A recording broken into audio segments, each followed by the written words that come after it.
وار از no option. ہمارے لیے جنگ کوئی آپشن نہیں ہے.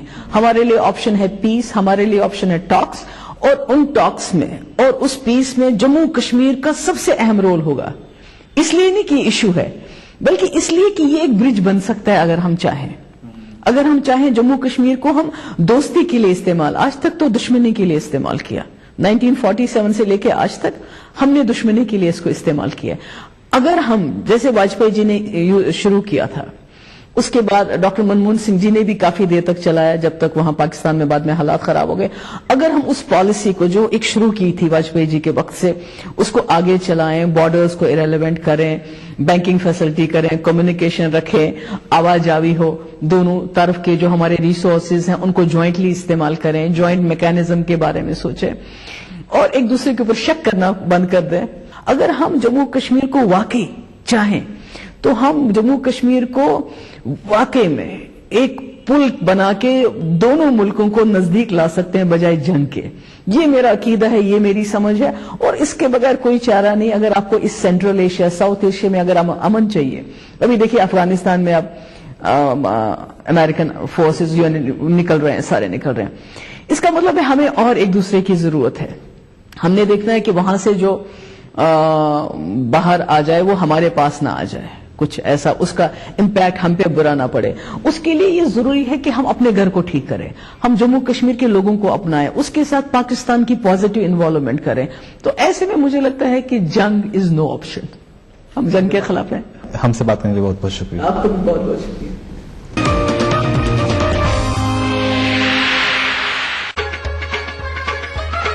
گر فردوس بروئے زمیں است, ہمی استو ہمی استو ہمی است.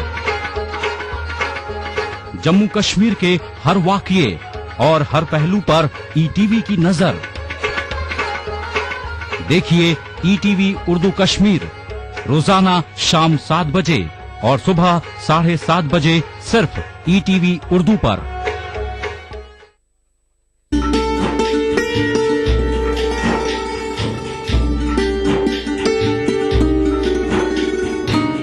اورنگ آباد میں واقع درگاہ حضرت نظام الدین کلیمی چشتی رحمۃ اللہ علیہ کی کیا ہے تاریخی اہمیت؟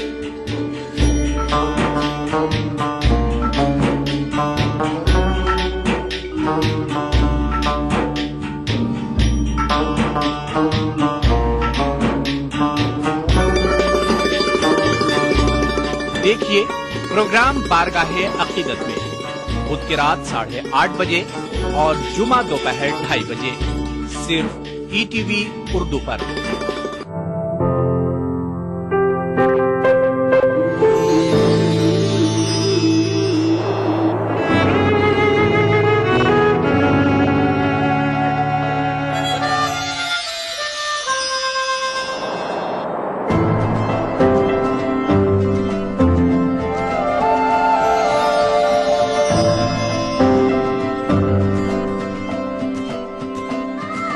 نئے احساسوں سے جڑے نئے رشتے بکھیریں گے رنگ.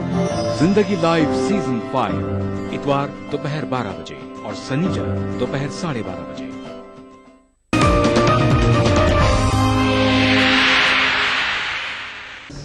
محبوبہ مفتی اس وقت ہمارے ساتھ ہیں, جن سے ہم بات چیت کر رہے ہیں فی الحال خاص ملاقات میں. دیکھا یہ جا رہا ہے کہ آپ کی پارٹی سے کچھ لیڈر پارٹی چھوڑ کانگریس کا رخ کر رہے ہیں. مرتضی خان ان میں سے ایک نام ہے.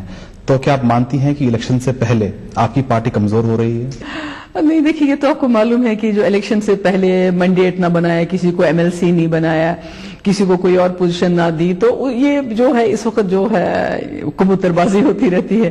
کچھ ادھر چلے جاتے ہیں, کچھ ادھر سے ادھر آتے ہیں. تو میں اس چیز کو زیادہ سیریسلی نہیں لیتی ہوں, کیونکہ مجھے لگتا ہے کہ جو پچھلے 5 سال میں جو اس ملی جلی سرکار کی کارکردگی رہی ہے, اس کو آج لوگ چاہے جموں ہو, چاہے لداخ ہو, چاہے کشمیر ہو, اس کو وہ جو ہمارا ایک پیریڈ رہا پی ڈی پی کانگریس کا, اس میں جو مفتی صاحب کا ایک پیریڈ رہا, پھر آزاد صاحب کا پیریڈ رہا, تو لوگ آج کمپیرزن کر رہے ہیں, خاص کر جوان جو سب سے زیادہ وکٹمائز ہو گیا ہے اس 5 سال کے ٹینیور میں, اور سب سے زیادہ جو کرپشن ہو رہا ہے نوکریوں میں, یہاں تک کہ میڈیکل سیٹس.